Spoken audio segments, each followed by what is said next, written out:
Chaos erupted in the Galactic Council as humans declined to negotiate. The council chamber stretched wide like an arena, its walls gleaming with strange metals that seemed to shift colors in the light. 12 species sat in their designated sections, each area designed for their unique bodies and needs. Some breathed different air. Some needed water tanks. Others floated in energy fields that hummed softly in the background. Captain Jake Morrison stood in the center of it all, feeling very small and very human. His dark blue uniform was crisp and clean, but he felt out of place among beings that had traveled the stars for thousands of years. Next to him stood Ambassador Lisa Grant, a woman in her 50s with gray hair pulled back tight. Her face showed no emotion, but Jake could see her jaw muscles working. She was nervous too. The Varix representative clicked forward on 6 legs. Its body looked like a massive insect, covered in black and green armor plates. Multiple eyes watched Jake and Lisa from different angles. When it spoke, the translation device around its neck turned the clicks and chirps into words they could understand. The council has reached a decision regarding the human problem, the Varix said. Its voice came out cold and mechanical through the translator. Your species has shown too much aggression. You fight too easily. You expand too quickly. You do not follow the proper protocols, Lisa stepped forward. We have followed every rule you gave us. We have attended every meeting. We have paid every fee and tax you demanded. A rippling sound came from the water tank where the Nalan floated. The creature looked like a jellyfish made of blue light, its tentacles drifting in the artificial sea. Rules are not the issue, human. Your nature is the problem. In the past 50 years, you have been involved in 12 military conflicts. 12. Most species go centuries without a single war. We defended ourselves, Lisa said, her voice rising slightly. Every single time we were attacked first. We simply refused to die. The crystalline Zephyron spoke next, its voice like wind chimes. That is precisely the concern. You refuse to accept defeat. You refuse to surrender. You fight until you win, no matter the cost. This makes you dangerous to the galactic peace. Jake felt anger building in his chest. They were being punished for surviving, for being good at protecting themselves. He wanted to speak, but Lisa touched his arm gently. Not yet. The Varix clicked its mandibles together. The council has prepared terms. You will accept them, or you will face sanctions. It gestured with one bladed limb, and a holographic document appeared in the air between them. Lisa read through it quickly, her face going pale. Jake leaned in to see the words floating in the air. His stomach dropped as he read each line. Earth must dismantle 70% of its military fleet. The remaining ships would be monitored by council observers. Humans could only travel in approved space lanes. Any colony world beyond the Sol system must accept council governors. Human ships could be searched at any time without cause. Earth must pay for council peacekeepers to be stationed on human worlds. This is not negotiation, Lisa said quietly. This is surrender. This is survival, the Nalan replied. We are offering you the chance to exist under council protection. Many species would be grateful for such an opportunity. We don't need protection, Jake said before he could stop himself. We've done just fine on our own. The Varix leaned forward, its eyes glittering. You have done fine because you are violent. You solve every problem with weapons and aggression. The council provides a better way. A civilized way. Lisa held up her hand. We need time to discuss this with our government. You have 1 rotation of your home planet, the Varix said. 24 of your hours. Then you will accept or you will face the consequences. The council session ended with a sound like a gong. The alien representatives began filing out of the chamber, some walking, some floating, some simply vanishing in bursts of light. Jake and Lisa stood alone in the massive room. This is bad, Jake said softly. This is worse than bad, Lisa replied. They're asking us to give up everything that keeps us safe. If we accept this, we'll be at their mercy forever. They walked back to their ship in silence. The Horizon was a diplomatic vessel, smaller than a warship but still impressive by human standards. The crew of 40 people waited nervously in the briefing room. Jake could see the worry on every face. Lisa connected to Earth Command immediately. The holographic image of Admiral George Palmer appeared above the conference table. He was an older man with short white hair and a face full of scars from his younger days in combat. Behind him stood President Helen Bradford, a tall woman with sharp eyes and darker skin. Report, Palmer said simply. Lisa explained everything. The demands, the timeline, the threats. When she finished, silence filled the room for a long moment. President Bradford spoke first. They want us to be slaves. They want us to be safe, Lisa corrected, though her tone suggested she didn't believe it. Same thing, Palmer growled. A slave is safe in chains. Still a slave. Jake watched the two leaders think. He had served under Palmer for 10 years. He knew that look. The Admiral was planning something. What are our options? Bradford asked. Palmer pulled up a star map. We have 12 battle groups scattered across human space. Another 30 vessels doing patrol and escort duty. If they try to force this, we can defend ourselves. For how long? Bradford asked. They have hundreds of species. Thousands of ships. We don't need to beat them, Palmer said. We just need to make them understand that we won't roll over. That attacking humanity will cost them more than they're willing to pay. Lisa shook her head. You're talking about war with the entire Galactic Council. That's suicide. Maybe, Palmer agreed. Or maybe they're bluffing. Maybe they've never had anyone call them on their demands before. Every species just accepts this because they're afraid. Bradford crossed her arms. And you think we should be the first to say no? I think we should be honest about what we are, Palmer said. We're humans. We don't bow to bullies. We never have. Why start now? Jake felt something shift in the room. The fear was still there, but something else joined it. Determination, pride, the same stubbornness that had carried humanity through every disaster and war in their history. President Bradford was quiet for another minute. Then she nodded once. Recall all diplomatic personnel from Council space. All of them, immediately! Lisa's eyes went wide. Madam President, if we do that, it's the same as rejecting their terms. I know, Bradford said calmly. Admiral Palmer, bring the fleet to defensive positions around Earth and the colonies. Make it clear we're not attacking, but we're also not backing down. Yes, ma'am, Palmer said with a slight smile. And prepare a message for the Galactic Council, Bradford continued. Tell them that humanity appreciates their concern, but we must respectfully decline their generous offer.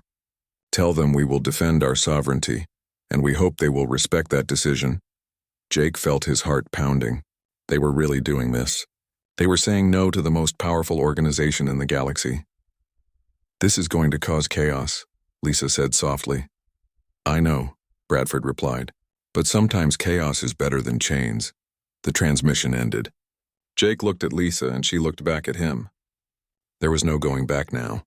Humanity had drawn its line in the stars, and the galaxy was about to learn that humans meant what they said. Chaos erupted in the Galactic Council as humans declined to negotiate. The council chamber had never seen anything like this in 300 years.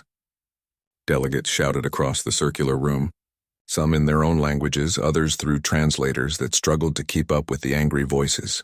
The careful order that usually governed the meetings had completely fallen apart. The Varix representative slammed one of its bladed limbs against its platform. The sound echoed through the chamber like a gunshot. This is an insult. An outrage. The humans must be punished. Councillor Tharn stood slowly from the Corthan section. The Corthan looked almost human but taller and thinner, with pale blue skin and large dark eyes. Tharn was old by Corthan standards, and he had served on the council for 60 years. He raised one long-fingered hand for silence. Punished for what exactly? Tharn asked calmly. For refusing terms they found unacceptable? Is that now a crime? The Varix turned all its eyes on Tharn. They refused the council's authority. No species has ever done this. If we allow it, others will follow. The entire system will collapse. The Nalan pulsed with agitated colors in its water tank. The Varix is correct. We cannot show weakness. The humans are young and foolish. They do not understand the consequences of their actions. Tharn remained standing. Perhaps it is we who do not understand. The humans have been in council space for only 70 years. In that time, they have built a strong civilization. They have defended themselves from every threat. They have paid their taxes and followed our laws. And now we demand they surrender their ability to protect themselves. Can you not see why they would refuse? A hissing sound came from the Srath section, where a serpent-like creature coiled around a heated rock. The humans are predators, dangerous. Their entire planet is a death world. They evolved fighting and killing. This makes them unstable. Their homeworld is rated Class 7 on the danger scale. the Zephron added, its crystalline body reflecting light in rainbow patterns. Most council species evolved on Class 2 or 3 worlds. The humans should not even have survived to reach space, yet here they are and they fight like nothing we have ever seen. Tharn looked around the chamber. Is that not worthy of respect rather than fear? Respect? The Variks clicked angrily. They must learn respect. They must learn their place. And what is their place?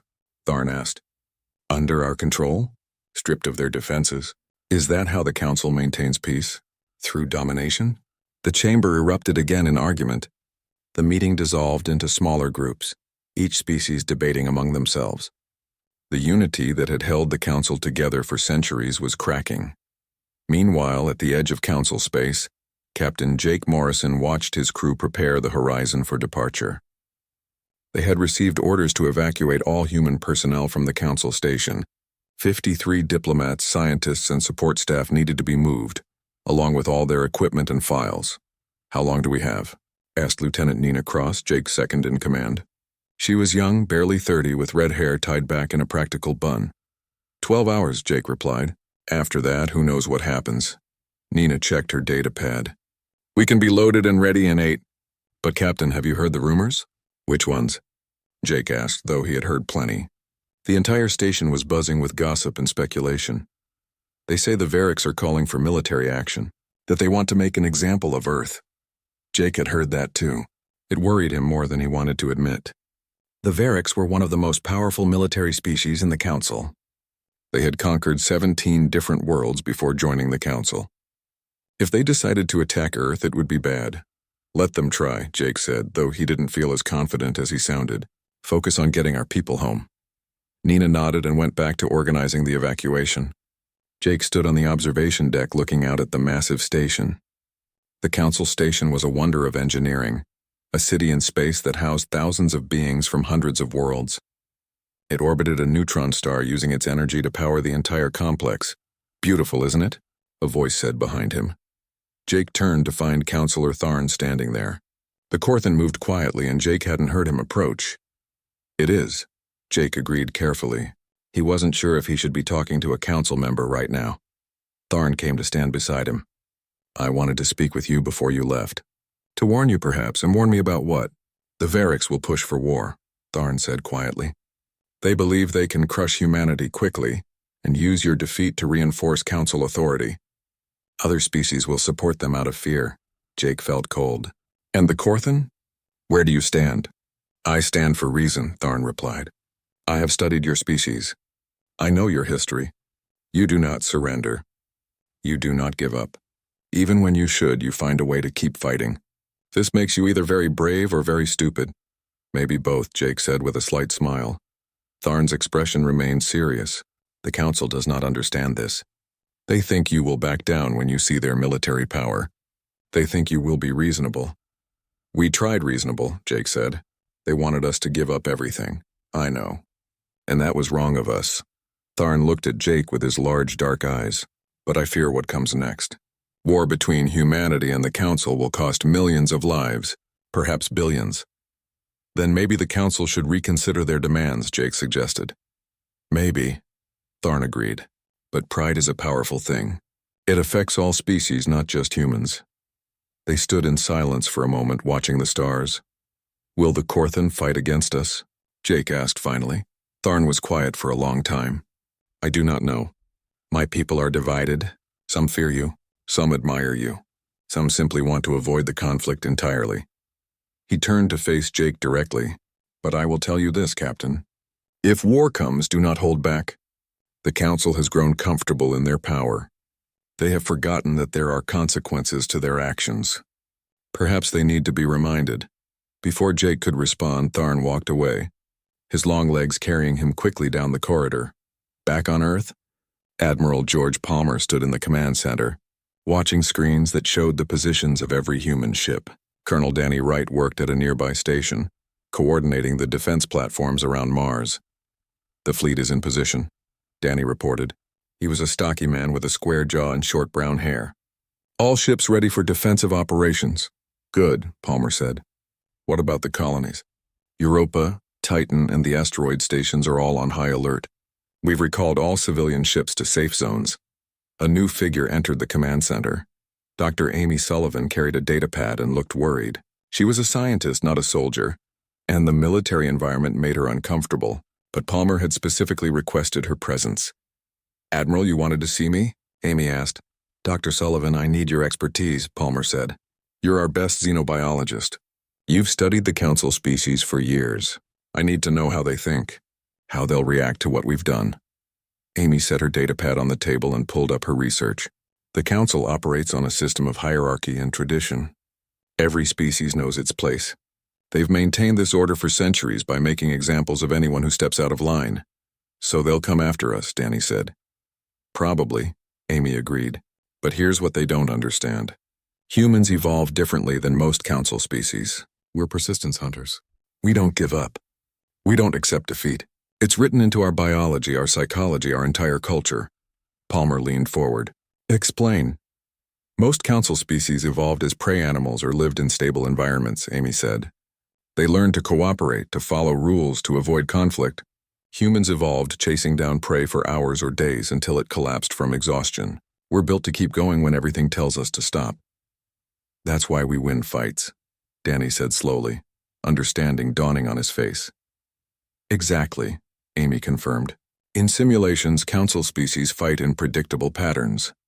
They have strategies and formations that have worked for thousands of years. Humans don't fight like that. We adapt. We change tactics mid-battle. We do things that don't make sense to them." Palmer smiled grimly. "They think we're unpredictable because we're primitive. But really, we're just better at chaos than they are." "Yes," Amy said. "And that terrifies them." The Admiral looked at his displays again. Earth hung in the center, blue and beautiful and defended. Around it, human ships moved in patterns that looked random but were actually carefully planned chaos. "Ready for anything. Let them be afraid," Palmer said quietly. "Let them think twice before they attack. Because if they start this war, we're going to finish it." In the command center, alarms began to sound. Danny's screen lit up with new contacts. "Admiral, we have Council ships entering the outer system. They're taking up positions near Neptune." Palmer watched the display. 20 ships. Then 30. Then 50. "They're establishing a blockade," Danny said. The Admiral's expression didn't change. "Then I guess we'll see who blinks first." On the Council station, the debates continued. But now there was a new element. Fear. Because for the first time in 300 years, the Galactic Council faced a species that was not afraid of them, and nobody knew what would happen next.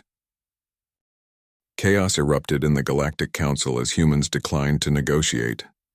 Commander Beth Turner watched the alien ships through the view screen of the Europa Defense Station.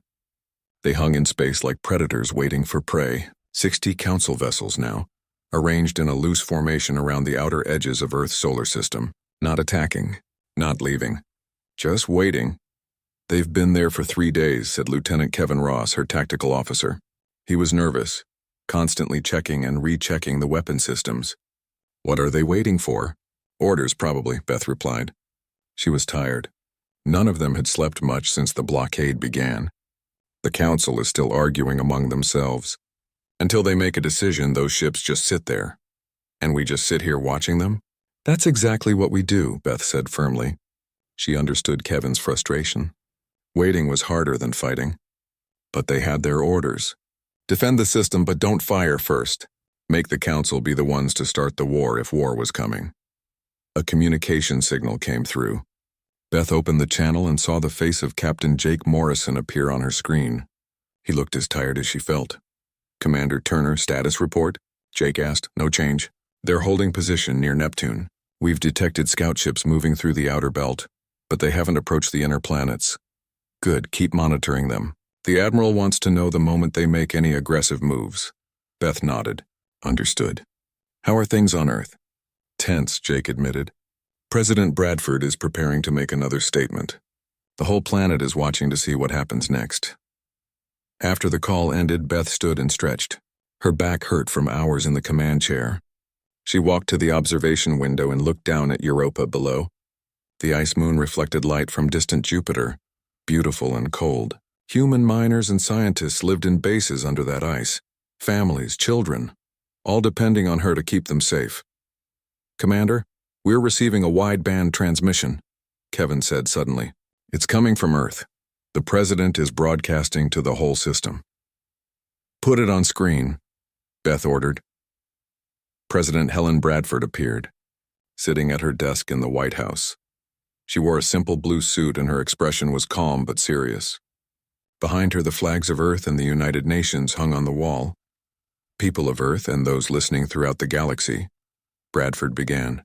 3 days ago, the Galactic Council presented us with an ultimatum. They demanded we surrender our military capability, accept foreign governors on our colonies, and submit to permanent oversight of our civilization. We declined their terms. Beth watched the president's face. There was no anger there, no fear, just steady determination. The council has responded by sending ships to our system. They have established what they call a protective blockade. We call it what it is: intimidation, an attempt to force us to accept their control through the threat of violence. Bradford leaned forward slightly. I want to be clear about something. Humanity did not seek this conflict. We have followed every law, paid every tax, attended every meeting. We have been good members of the galactic community. But we will not surrender our freedom. We will not give up the right to defend ourselves. We will not bow to threats. The president paused, letting her words sink in. The council believes we are being unreasonable. They think we are too young and too foolish to understand how the galaxy works. They see us as children who need to be taught a lesson. But we are not children. We are a sovereign people with a right to determine our own future. Beth felt a chill run down her spine. The president's tone was changing, becoming stronger. I want to speak directly to the council now, Bradford said. You have studied us. You know our history. You know that we have faced extinction dozens of times on our own world. Ice ages, plagues, natural disasters, wars that nearly destroyed us. And every single time we survived. Not because we were lucky, because we refused to give up. The camera moved closer to Bradford's face. You think you can break us with a blockade? You think we will panic and beg you to accept our surrender? You do not know us as well as you think you do. Humans have a saying, pressure makes diamonds. Every time you squeeze us, we become harder. Every time you threaten us, we become more determined. Bradford stood up from her desk. So here is our position. We will not fire the first shot. We will not start this war. But if you attack our ships, if you harm our people, if you try to enforce your blockade with violence, then we will defend ourselves. And we will not stop until you learn to respect our sovereignty. The president walked around her desk, coming closer to the camera. I know there are species in the council who disagree with this blockade, who think it is wrong to threaten us. To those species, we say this: stand with us. Stand for the principle that all peoples have the right to freedom. Or stand aside and let us prove that right ourselves. Bradford's expression softened slightly. To the people of Earth, do not be afraid. We are strong. We are united, and we are ready for whatever comes next. Our military is prepared. Our defenses are solid. And most importantly, we have something worth fighting for. Our home, our freedom, our future. The president returned to her desk and sat down. The council has a choice to make. They can accept that we will not submit, and we can find a way to coexist peacefully. Or they can attack us and learn why humanity has never lost a war. The choice is theirs, but they should know that whatever they choose, we will be ready. The broadcast ended. Beth stood in silence for a moment. Around her, the crew of the defense station looked energized, inspired. The waiting was still hard, but now they knew exactly what they were waiting for. Did you see that? Kevin said, a slight smile on his face. She basically dared them to attack us. She drew a line, Beth corrected. And she let them know that we mean it. Across the galaxy and the council chamber, chaos erupted once again. The Galactic Council had been in session for 6 hours straight. Species that had worked together for centuries were now at each other's throats. The Varric's representative was furious. This is intolerable. The human leader mocks us. She challenges our authority in front of the entire galaxy. We must respond with overwhelming force. And prove her point? Counselor Tharn asked calmly. She said we would threaten violence. And here you are demanding exactly that. You are doing precisely what she predicted. The Zephron's crystalline body pulsed with light. We have completed new simulations based on human military encounters over the past 50 years. The results are troubling. Show us, demanded the Nalan. The Zephron projected holographic battle scenarios into the center of the chamber. The council members watched as human ships engaged in various conflicts. What they saw made many of them uncomfortable. Observe how they fight, the Zephron explained. Here, a human destroyer is outnumbered 3-1. Standard doctrine would suggest retreat, but watch what happens instead. The hologram showed the human ship accelerating directly toward the enemy vessels. At the last moment, it spun sideways and fired its weapons at an angle that should have been impossible to calculate in real time. 2 enemy ships collided, trying to avoid the unexpected maneuver. They do not follow predictable patterns, the Zephron continued. In this engagement, they pretended to retreat, then ambushed their pursuers using a debris field for cover. Here, they used their own damaged ship as a missile, evacuating the crew in pods while the unmanned vessel rammed an enemy cruiser. The Nalan pulsed with dark colors. These tactics are reckless, desperate. No, Tharn said quietly. They are creative, and creativity in battle is something we have forgotten how to counter. The Srath hissed from its heated platform. So what do you propose? That we simply accept their defiance? I propose we recognize reality, Tharn said. The humans will not surrender. If we attack them, they will fight with everything they have. And even if we win, the cost will be enormous. Thousands of ships, millions of lives. And for what? To force one species to accept our authority? To maintain order, the Variks insisted. If we allow the humans to defy us, other species will follow. The council will become meaningless. Tharn stood and walked to the center of the chamber. Perhaps the council needs to change. We have ruled by authority and tradition for 300 years, but the galaxy is not the same as it was. New species are reaching space. They are stronger, more capable, more independent. They will not accept domination the way older species did. You suggest we negotiate with them? The Variks asked with disgust in its voice. I suggest we treat them as equals, Tharn replied, because that is what they are, whether we like it or not. The chamber erupted in argument again, but now there were clear factions forming. The Variks and several other species wanted to attack Earth and make an example of humanity.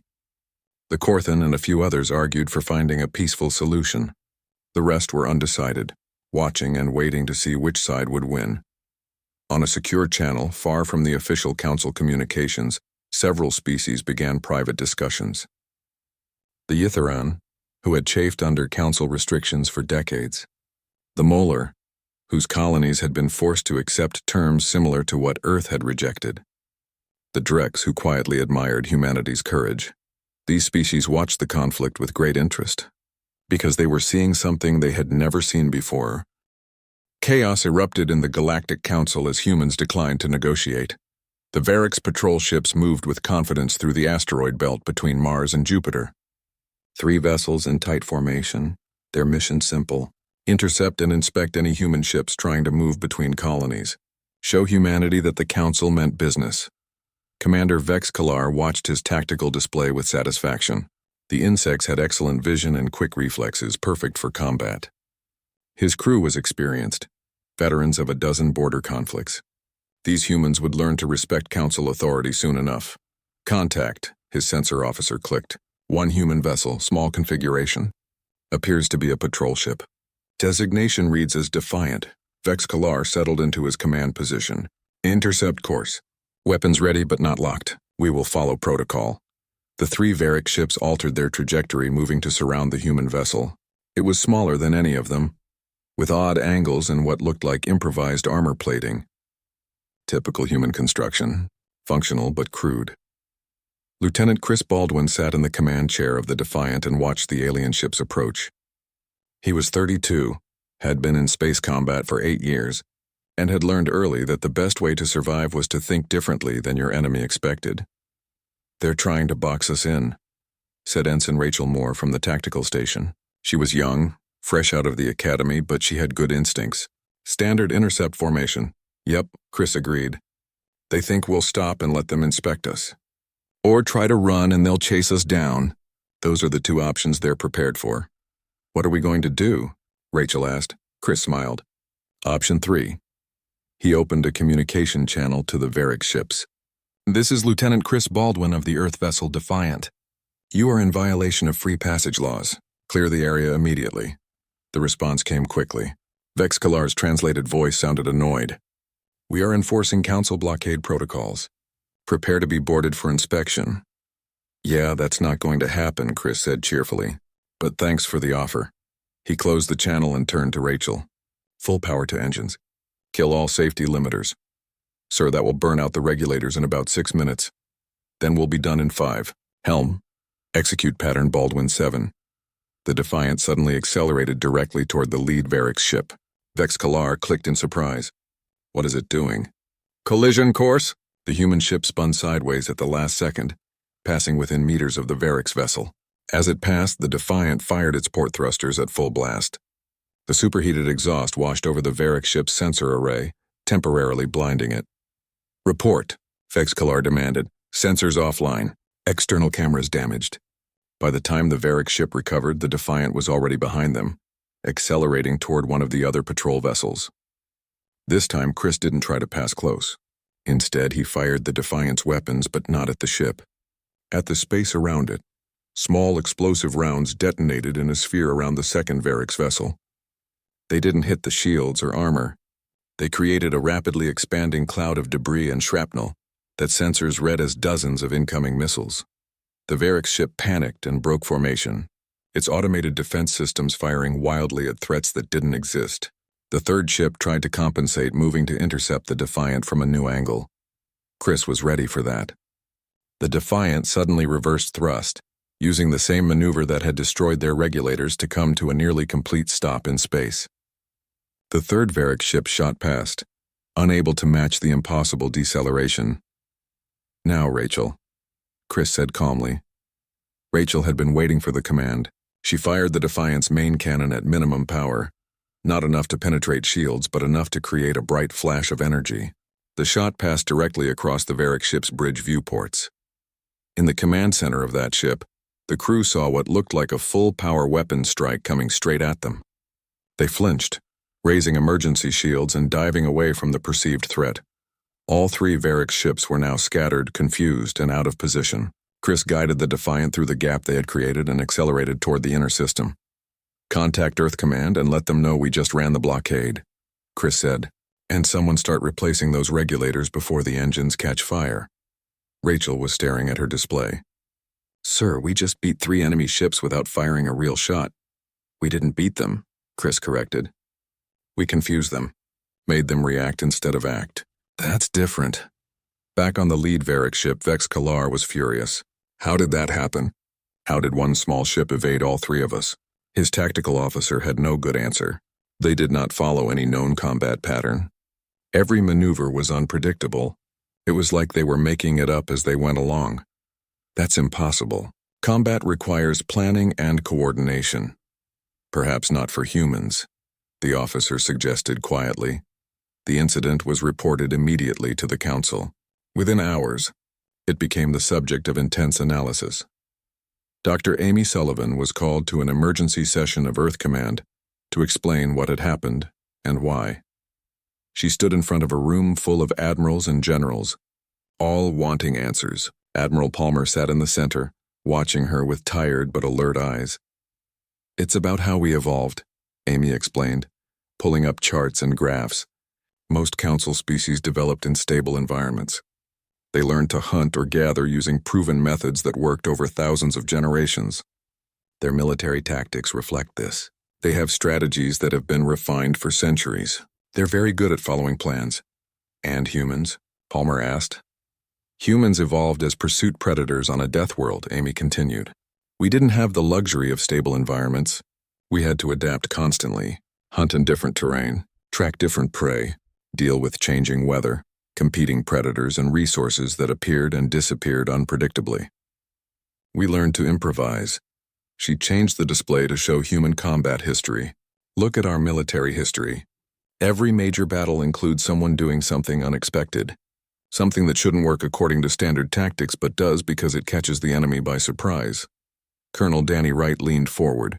So when Lieutenant Baldwin pulled that maneuver, he wasn't following training? He was following training exactly, Amy said. Human military training emphasizes adaptation and creativity. We teach our soldiers to think, not just follow orders, to see opportunities and take them. The Varrics have probably never encountered an enemy that operates that way. Palmer rubbed his face.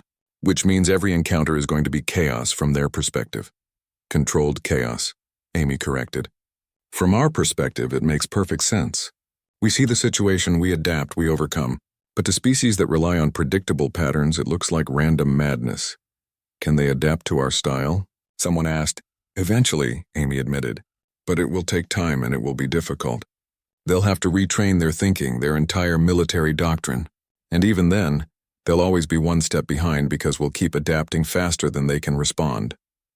Palmer stood and looked around the room.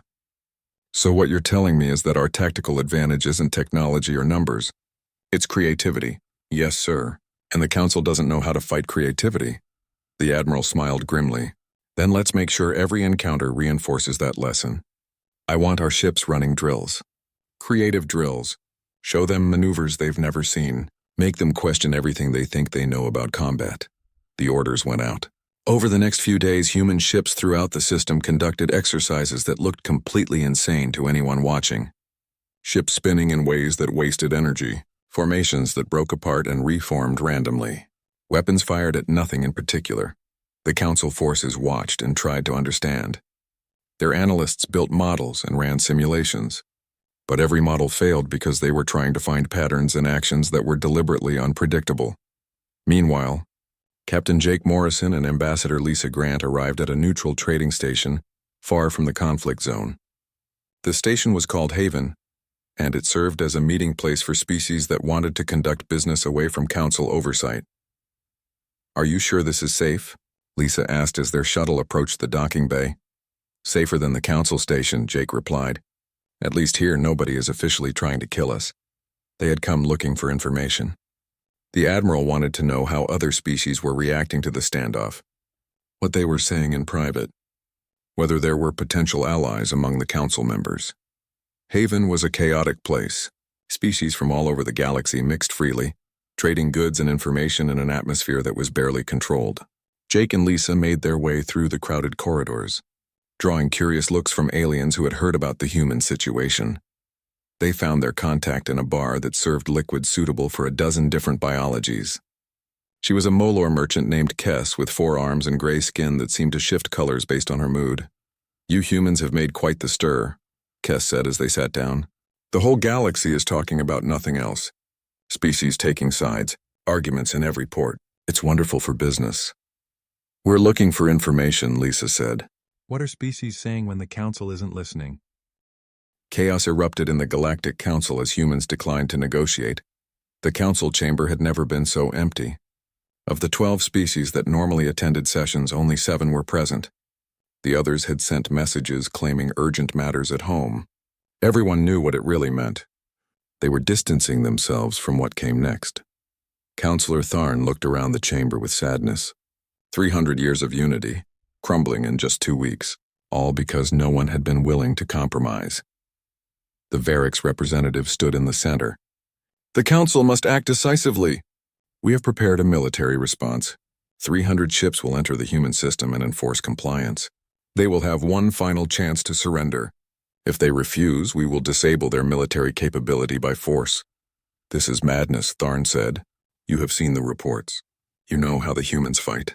300 ships may not be enough. And even if you win, what then? You will occupy their worlds. They will never stop resisting. Then we will teach them the cost of resistance, the Varix replied coldly. The Nalan pulsed with anxious colors in its tank. What if other species see this as an example of Council tyranny? What if they unite against us? They will see it as an example of Council strength, the Varix insisted.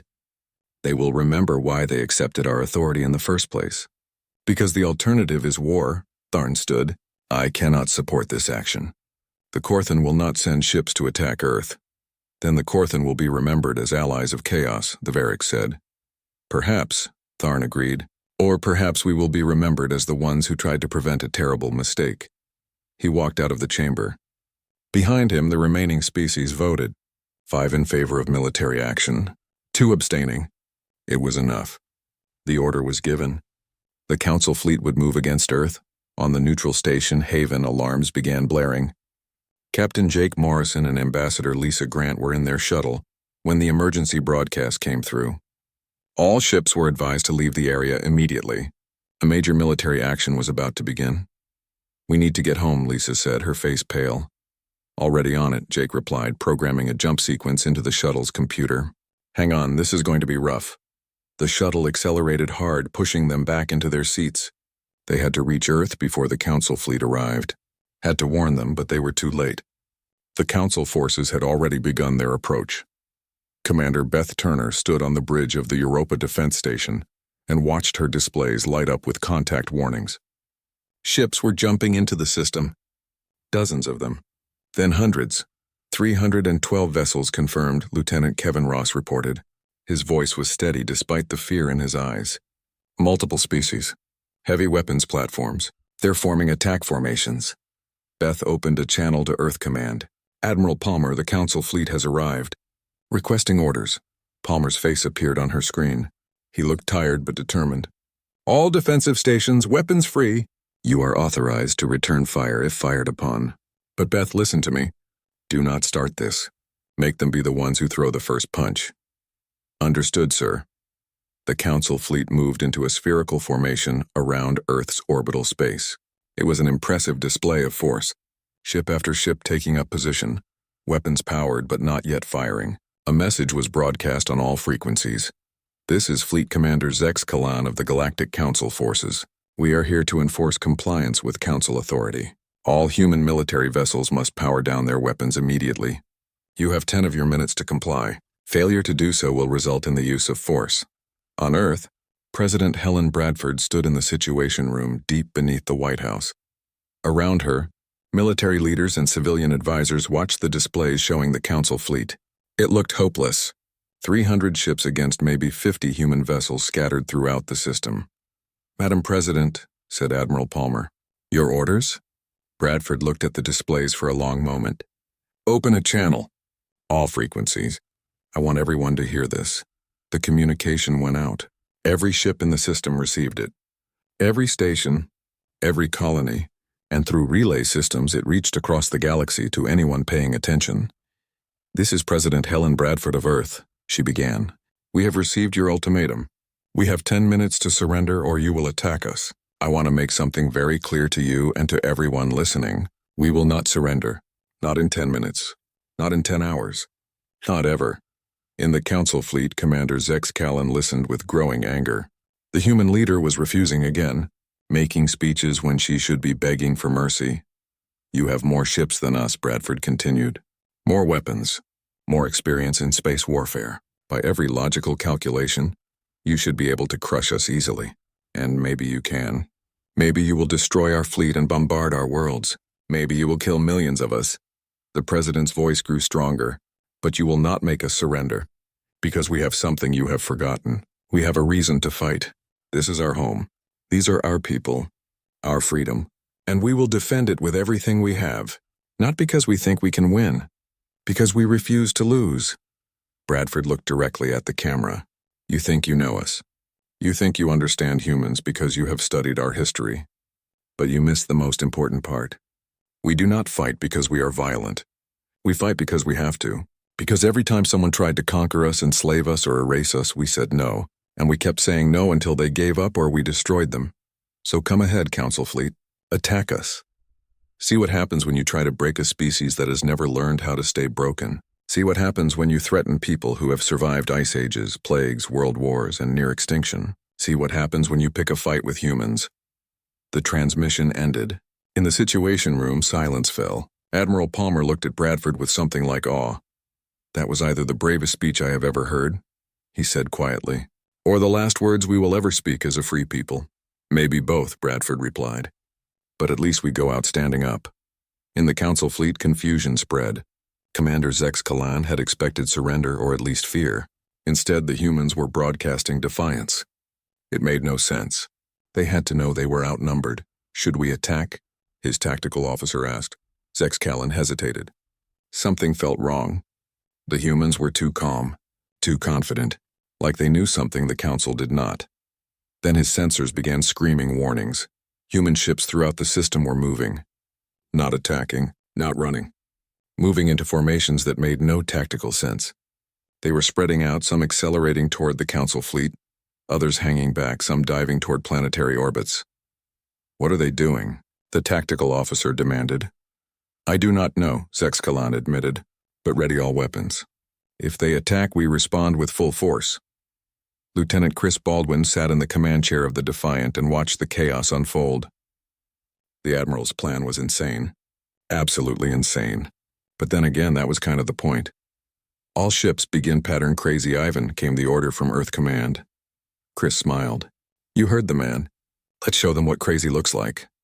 The human fleet began executing maneuvers that defied every rule of space combat. Ships accelerated in random directions. Some spun end over end while firing thrusters in patterns that wasted fuel. Others appeared to be fleeing, then suddenly reversed course. To the Council fleet, it looked like complete disorder. No coordination, no plan. Just chaos. They have lost discipline, Zex Kalan's tactical officer reported. Their ships are acting independently. No formation, no strategy. But Zex Kalan was not convinced. He had read the reports from the Varix patrol ships. He knew that human chaos often had a purpose. Do not fire, he ordered. Wait, watch, let them make the first move. Minutes passed. The human ships continued their seemingly random movements. The Council fleet maintained position, weapons ready, waiting for an attack that never came. Then something unexpected happened. A message came through from one of the Council ships on the far side of the formation. Then another. Then several at once.